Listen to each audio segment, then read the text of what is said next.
우리에게 주시는 하나님의 말씀은 마가복음 16장 14절에서 18절까지의 말씀입니다. 마가복음 16장 14절에서 18절까지의 말씀을 교독하시고 마지막 절은 함께 합독하겠습니다. 그 후에 11 제자가 음식을 먹을 때에 예수께서 그들에게 나타나사 그들의 믿음 없는 것과 마음이 완악한 것을 꾸짖으시니 이는 자기가 살아난 것을 본 자들의 말을 믿지 아니함일러라. 또 이르시되 너희는 온 천하에 다니며 만민에게 복음을 전파하라. 믿고 세례를 받는 사람은 구원을 얻을 것이요 믿지 않는 사람은 정죄를 받으리라. 믿는 자들에게는 이런 표적이 따르리니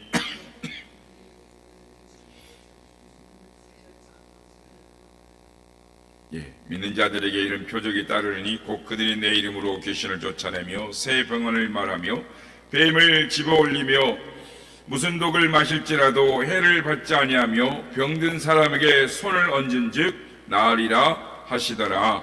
아멘. 할렐루야. 오늘도 우리 함께 하신 주님을 찬양합니다. 이 시간은 믿는 자의 5대 표적이라는 제목으로 말씀을 나누기를 원합니다. 우리가 믿는 자로서 자기의 믿음을 점검해 보는 일은 무엇보다도 중요한 것입니다. 어리석은 부자처럼 나중에 후회해봐야 그때는 너무 늦은 것이 됩니다. 고린도후서 13장 5절에 보면 너희가 믿음에 있는가 너희 자신을 시험하고 너희 자신을 확증하라. 예수 그리스도께서 너희 안에 계신 줄을 너희가 스스로 알지 못하느냐. 그렇지 않으면 너희가 버리운 자니라 라고 말씀합니다. 그러니까 우리 안에 예수님이 계시죠. 그래서 우리의 믿음을 확증하라는 것입니다. 오늘 본문에 그 확증하는 법 중 하나가 표적이다 라고 말씀합니다. 참 믿음에는 표적이 따릅니다. 주님이 우리와 우리 안에 함께 하시기 때문인 것입니다. 여러분은 어떤 표적이 따르고 있습니까? 이거는 옛날 사도시들만, 옛날 초대 교회 성도들만, 한국 초기 교회 때만 이렇게 생각하십니까? 오늘 예수님 말씀에는 믿는 자들에게는 이런 표적이 따르리니 라고 말씀을 합니다.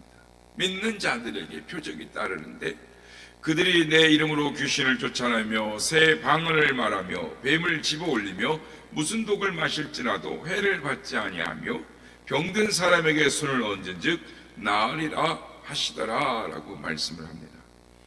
이처럼 믿는 자에게는 표적이 따르는 것입니다.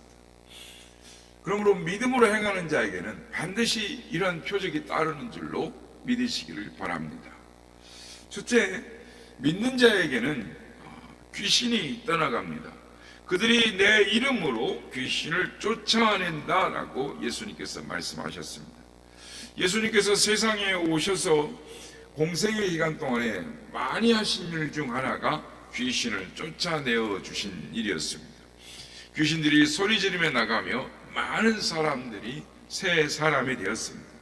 이처럼 우리의 믿음에는 귀신이 떠나가는 역사가 있습니다. 이것은 믿는 자에게는 아주 당연하고 자연스러운 일인 것입니다. 성도 여러분, 우리는 하나님의 자녀입니다. 하나님의 자녀이기 때문에 우리는 세상이 보기에는 아무것도 아닌 것처럼 보일 때가 있습니다. 그러나 영적으로 보면 아주 대단한 사람들입니다. 하나님의 은혜를 가장 많이 받은 대단한 사람들이죠. 그러므로 우리가 기도하고 찬송하면 그 더럽고 추악하고 악한 영이 떠나가는 것이죠. 사라지는 것입니다. 그래서 주일날도 우리가 아침에 보혈 찬송을 틀어놓는 것은 이 공간을, 이 건물을 깨끗하게 정화하기 위하여 보혈 찬양을 틀어놓는 것입니다. 우리가 대단해서가 아니라 우리 안에 귀신보다 억만 배 더 크신 하나님이 우리와 함께 하시기 때문에 우리 안에 예수님이 계심을 믿으시길 바랍니다. 우리 자신이 누구입니까? 우린 대단한 사람들입니다. 우리가 기도하고 찬송하면 하늘의 권능들이 흔들리는 것입니다. 귀신들은 각종 질병을 유발시키고 거짓과 악행과 또 음행 등 부도덕한 길로 인도하고, 그래서 가정을 파괴하고 행복을 파괴하고 온갖 흉악한 일을 일삼고 사람들을 유혹하고 충동질합니다. 그러나 하나님의 자녀들은 그것들을 넉넉히 이길 수 있는 능력이 이미 주어져 있습니다. 이미 예수 안에서 우리는 영적으로 이긴 자들입니다.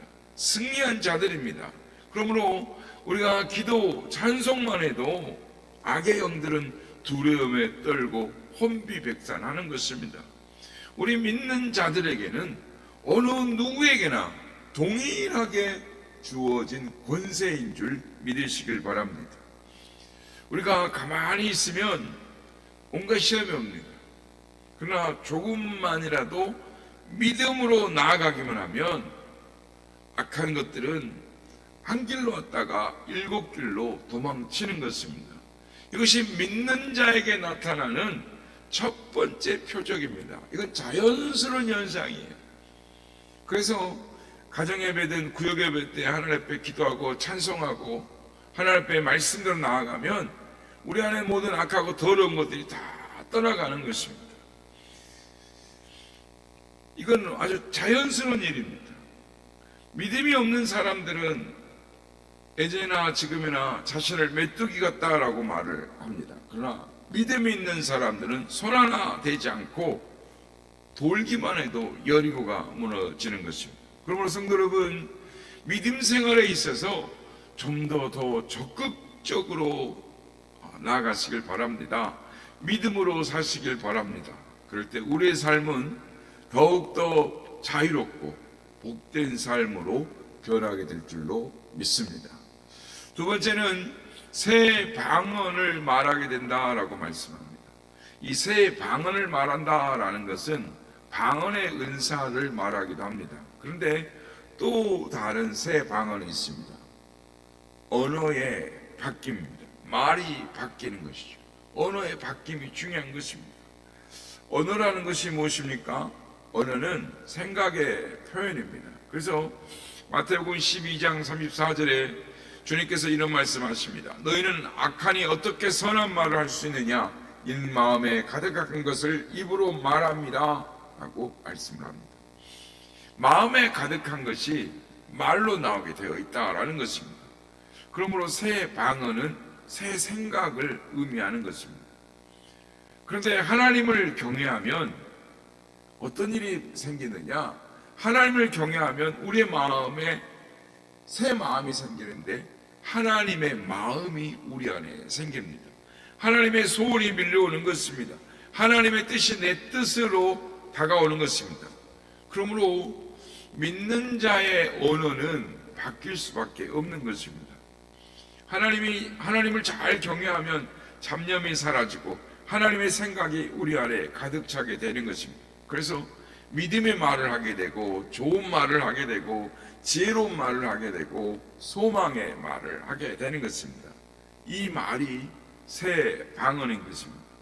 그런데 죽겠다, 미치겠다, 화난다 이런 말들은 다 믿음 없는 소리인 것입니다. 복음서에 보면 회당장 야이로의 딸이 죽었을 때 사람들이 곡하고 울며 심히 통곡했습니다. 그때 예수님께서 아이가 잔다, 두려워하지 말라라고 했더니 모두가 비웃었습니다. 그러나 예수님께서 아이의 손을 잡아 일으키고 달리다고 하실 때 일어났습니다. 죽었던 아이가 다시 살아나게 되었습니다. 하나님을 잘 경외하여 하나님의 생각이 우리를 주장하게 해야 하는 것입니다.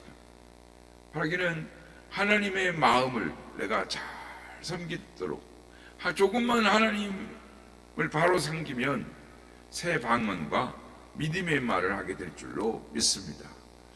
세 번째는 뱀을 짚게 된다라고 말씀을 합니다. 18절에 뱀을 잡는다라고 말씀합니다. 바울 사도가 로마로 가는 중에 멜리데 풍랑을 만나서 멜리데 샘에 귀신할 때가 있었습니다. 추워서 이 나뭇가지를 가져다가 불을 피니까 뜨거워가지고 뱀이 나와가지고 나뭇가지를 얹던 바울 사도의 손을 물었습니다. 그래도 아무런 해를 입지 않았죠. 하나님의 나라가 임하면 독사굴에 손을 넣어도 괜찮다고 말씀을 합니다. 그래서 우리가 그런 찬송도 있지 않습니까? 성경을 말씀하는 것입니다. 저는 이 성경 말씀을 문자적으로도 믿고 신령한 관점에서도 믿습니다. 신령한 의미에서 뱀을 잡습니다. 영분별의 은사이죠. 성령께서 시험을 예고해 주셔서 기도함으로 악의 영을 미연에 제압하게 해주신다라는 것입니다. 꿈에 뱀이라든지 이상한 것이 보이면 이게 시험이구나 하고 예수 그리스도의 이름으로 나사렛 예수의 이름으로 명하노니 하며 꾸짖고 선포하고 명령하면 떠나가는 것입니다. 그러니까 그것이 딱 보이면 이게 하나님이 미리 시험을 준비하라고 예고하시는 거구나 라고 생각을 하면 맞습니다. 그러니까 하나님께서 기도로 대비하라고 보여주신 것이죠. 그것이 은혜입니다. 그러니까 한 교회가 이단에 당했다라고 한다면 교인 중에 깨어있는 파수꾼이 없거나 또는 깨어있는 파수꾼이 있다 할지라도, 그러니까 있어도 하나님이 경고해 주셨는데도 그것을 외치는데 게을렀다라고 말할 수 있습니다. 하나님께서는 큰 일은 더 미리 알려주시기 때문인 것입니다. 그래서 정상적인 성도라면 알게 되는 것이 하나님의 은혜입니다. 그러니까 기도를 하다가 보면 가정의 문제를 놓고 또 우리 지체들의 문제를 놓고 하나님 앞에 기도하면 하나님께서 우리의 마음에 주시는 생각이 있어요. 꿈으로도 보여주실 때가 있고 또 마음으로 기도할 때 하나님 주시는 마음이 있고, 그래서 하나님의 생각을 미리 하나님 우리에게 경고해 주시는 것을 알게 되는 것이 우리는 은혜인 것입니다. 조금만 바로 신앙생활을 하면 이런 표적은 나타나는 것입니다. 이것이 뱀을 집어내는 권세인 것이죠. 이것은 자랑할 일도 아니고 또 애언할 일도 아닙니다. 기도로서 하나님이 보여주신 지혜로서 막아내는 신령한 것이죠. 조금만 예수님을 바로 믿는 사람이라면 하나님의 은혜로 시험을 탁탁 잡아내는 것입니다. 가정에 문제가 있을 때도 기도로 탁탁 잡아내고 기도로 물리쳐 버리는 것이죠. 네 번째로, 무슨 독을 마실지라도 해를 받지 않는다라고 말씀합니다. 이 말씀 역시 이 시대가 환경 오염에 처한 시대인데 이 말씀은 우리에게 참 귀한 말씀입니다. 인구가 늘어나고 또 산업화가 되면서 음식에도 환경에도 독이 많아졌습니다. 그래서 인류가 온갖 병에 시달리고 있습니다. 사는 길은 여호와 하나님을 경외하는 것입니다. 잠언 3장 8절에 보면 여호와를 경외하며 악을 떠나는 것이 내 몸에 양약이 된다라고 말씀을 합니다. 그러니까 우리 자신을 낮추고 회개할 때 평안이 임합니다. 하나님을 경외할 때, 경외하고 회개할 때 하나님께서는 우리를 살려주십니다. 그러니까 회개하면 앞에서 말씀처럼 회개하면 우리 안에 있는 질병이 떠나가요. 회개하면 우리 안에 있는 마음에 있는 이 독이 빠져나갑니다. 그래서 병을 미연에 예방하고 또 악한 것들로 유발된 질병들은 깨끗이 다 떠나가는 것이죠. 그런데 보이지 않는 독이 있습니다. 그게 뭘까요? 인간의 혀에는, 입술에는 독사의 독이 있다라는 것입니다. 그러니까 악한 말이 독이죠. 그러나 믿는 자는 어떠한 말에도 시험을 받지 않는다는 걸 아십니까? 믿음이 있어 보시길 바랍니다. 웬만해서는 시험에 들지 않습니다. 어떤 말을 해도 기분이 나쁘지 않습니다. 작은 것에 이렇게 기분이 어쩌니 저쩌니 이러는 것은 사실은 믿음이 없어서, 믿음이 떨어져서 그런 것이죠. 믿음이 떨어진 현상입니다. 믿음 없는 소리입니다. 하나님을 조금만 바로 섬기면 그 감정이 극복된다라는 것입니다.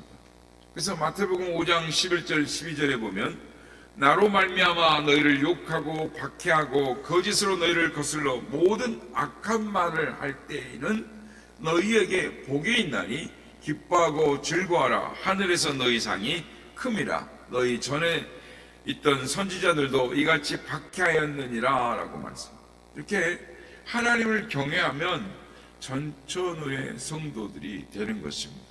이런 성도님들이 되시길 예수님의 이름으로 축복합니다. 마지막으로 병이 낫는 역사가 있습니다. 병든 사람에게 손을 얹은 즉 나으리라고 말씀합니다. 안수하면 낫는 일이 따른다. 자연히 안수하면 낫는 일이 따른다. 믿음으로 안수하면 낫는 일이 따른다라는 것입니다. 성도들이 이렇게 기도하는 권사님들이 이렇게 또 성도들이 아프잖아요. 그러면 손만 잡아줘도 낫는 경우가 있어요. 등만 쓰다듬어줘도 아픈 것이 사라지고 통증이 사라지고 훨씬 편안해지는 것입니다. 왜 그렇습니까? 믿음으로 기도하며 만지기 때문입니다. 남이 나를 만져도 낫는 일이 있습니다. 누가복음 6장 19절에 온 무리가 예수를 만지려고 힘쓰니 이는 능력이 예수께로부터 나와서 모든 사람을 낫게 하밀러라. 예수님을 만지면 예수님 그냥 낫기만 나와버리는 거예요. 그래서 막 만지려고 서로 그랬죠. 사도 바울도 그런 역사가 있었죠. 사도들도 그랬습니다. 믿는 자에게 치유의 능력이 흐르고 있음을 믿으시길 바랍니다. 그래서 출애굽기 15장 26절에 나는 너희를 치료하는 여호와임이니라 라고 말씀합니다. 말라기 4장 2절에도 내 이름을 경외하는 너희에게는 의로운 해가 떠올라서 치료하는 광선을 발하리라 라고 말씀합니다.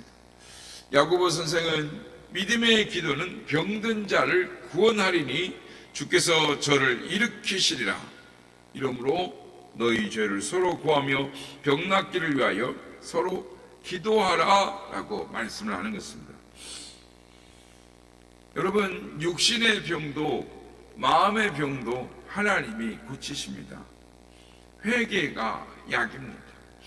회개하면 하나님이 은혜를 주십니다. 여러분, 마음 상한 일이 있습니까? 그럴 때 하나님 앞에 이렇게 말씀을 드려야 돼요. 하나님, 저는 맞아도 쌉니다. 하나님, 내가 다 잘못했습니다. 하나님, 다 제 잘못입니다. 하나님 앞에 회개해 보시기 바랍니다. 하나님께서 긍휼히 여기셔서 몸과 마음을 다 치료해 주십니다. 마음 상한 것이 기억나지 않게 하세요. 치료해 주십니다. 사랑 여러분, 삶이 어렵고 내가 예수 믿는 삶이, 내가 예수를 믿는다는 것이 무엇인가 의구심에 들고 회의감에 빠질 때가 있습니까? 그런 분이 있습니까? 우리 구주 예수님께서는 나를 믿는 자는 나의 하는 일을 그도 할 것이요 또한 이보다 큰 것도 하리라 라고 말씀을 합니다. 겨자씨만한 믿음이 있어도 산을 옮긴다라고 했습니다. 조금만한 믿음이 있어도 하나님의 영광이 나타난다라고 말씀합니다. 그러므로 희망을 가지시길 바랍니다. 용기를 내시길 바랍니다. 우리는 하나님의 사랑을 입은 하나님의 자녀들, 놀라운 사람들입니다. 그러므로 하나님의 말씀을 믿음으로, 조금만 더 믿음으로 나아가시길 바랍니다. 예수님의 말씀을 붙드시길 바랍니다. 그럴 때 믿는 자에게 나타나는 놀라운 표적이 우리와 함께하게 될 줄로 믿습니다. 여러분과 함께하게 될 줄로 믿습니다. 그러므로 이 말씀을 믿음으로 붙잡고 나아갈 때 믿음으로 역사가 일어납니다. 믿음으로 승리하는 우리 모두가 다 되시기를 예수님의 이름으로 축복합니다.